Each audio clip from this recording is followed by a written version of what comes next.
খতিব জটিলতায় অনেকটা থমথমে পরিস্থিতিতে জাতীয় মসজিদ বায়তুল মোকাররমে আজ জুমার নামাজ আদায় করতে হয়েছে মুসল্লিদের।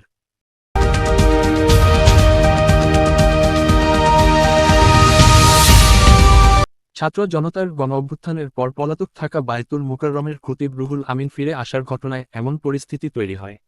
জুমার নামাজ শুরুর আগে বায়তুল মোকাররমের বর্তমান খতিব হাফিজ মাওলানা মুফতি ওয়ালিউর রহমান খান বয়ান করছিলেন।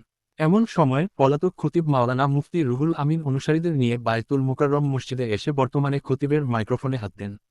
এ সময় বর্তমান খতিবের অনুসারীরা রুহুল আমিনের অনুসারীদের প্রতিরোধ করেন। তখন দুই পক্ষের মধ্যে হাতাহাতির ঘটনা ঘটে।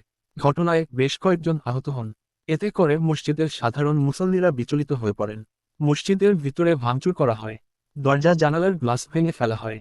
এতে বেশ কয়েকজন আহত হন। খবর পেয়ে মসজিদে আসেন সেনাবাহিনীর সদস্যরা।